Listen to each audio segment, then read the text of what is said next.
Muitas histórias infantis, que hoje conhecemos como narrativas leves e educativas, em suas versões originais apresentam enredos mais densos e até sombrios, e o clássico Pinóquio é uma delas. Publicada pelo italiano Carlo Collodi em 1881, a história da marionete de madeira que ganha vida se imortalizou através da animação tocante e quase ingênua, lançada por Walt Disney em 1940. Mas o seu original é bem mais complexo e obscuro do que imaginamos. Segundo explicado em uma reportagem da BBC, a história original refletia os muitos problemas sociais que a Itália enfrentava no período. Apenas 20 anos após a reunificação do país, em uma época em que o conceito de infância, como hoje conhecemos, simplesmente não existia, Collodi havia servido ao exército durante as guerras da independência e era uma pessoa desiludida e crítica quando publicou os primeiros capítulos da série História de uma Marionete em um jornal infantil. No romance, Pinóquio é bondoso, porém falho, comete erros frequentes e enfrenta dificuldades diante da realidade e de suas próprias contradições para amadurecer. A questão da mentira, que faz seu nariz crescer, é presente, mas não é central na história. O livro, no entanto, inclui diversas cenas e aventuras que ficaram de fora das versões cinematográficas. Há cenas brutais, violentas, como por exemplo, quando Pinóquio apoia os pés em um braseiro e eles são queimados enquanto ele dorme. As particularidades do personagem principal não são nem de longe as únicas diferenças do texto original. Na história de Collodi, Geppetto não é um relojoeiro simpático e sem problemas financeiros, mas sim um carpinteiro extremamente pobre e que, apesar de carinhoso, se comporta como um tirano com as crianças. O mais sombrio contraste que há diante da versão da Disney, porém, é o destino do grilo falante.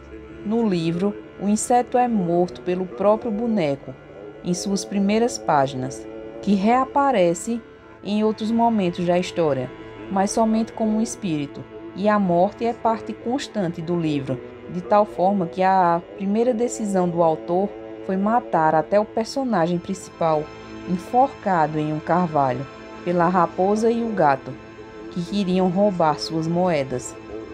As diversas cartas enviadas ao jornal reclamando da morte de Pinóquio levaram o autor a rever a radical decisão e seguir com a história. O próprio Collodi, porém, morreu em 1890, sem chegar a ver a sua história alcançar o sucesso. Não por acaso, são poucas as pessoas que ligam seu nome ao personagem. Seja como for, quem quiser ler o clássico infantil em suas páginas originais, que se preparem para descobrir que nossas histórias preferidas não são exatamente do jeito que nos contaram. Existem vários contos de fadas também que têm aquele lado sombrio.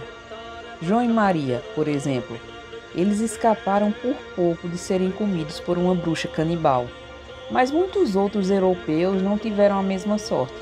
O canibalismo faz parte da história humana e assolou o continente em épocas de grandes fomes. Quem diz que gostaria de ter uma vida de contos de fada não sabe do que está falando. O mundo dos livros infantis é cheio de violência, crueldade e principalmente pobreza.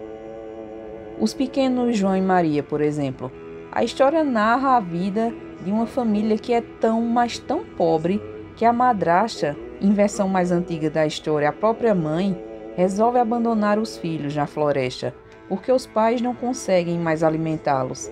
As crianças vagam pela floresta escura, até encontrar a casa de uma bruxa, que decide comê-las.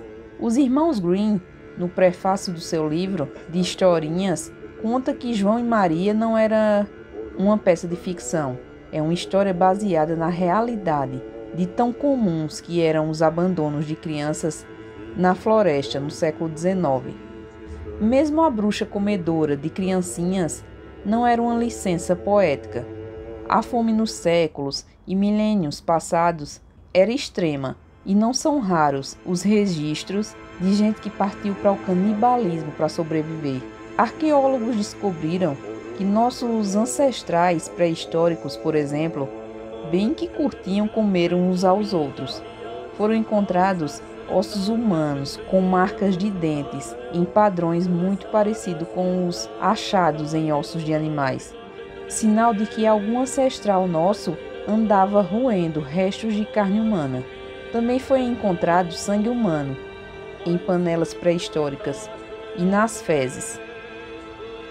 Na época em que os contos de fadas foram escritos, o hábito de canibalismo não estava extinto. A humanidade nunca deixou de recorrer ao canibalismo em épocas de fome severa, e fome era carne de vaca nos séculos passados. Uma outra grande época de carneficina foram as Cruzadas. Há uma história famosa do rei inglês Ricardo Coração de Leão, líder da Terceira Cruzada, que ficou doente ao chegar à Terra Sagrada e ficou implorando por carne de porco. Na falta de suínos, seus empregados acabaram assando um infiel, que o monarca achou uma delícia. Bom, pessoal, e aí?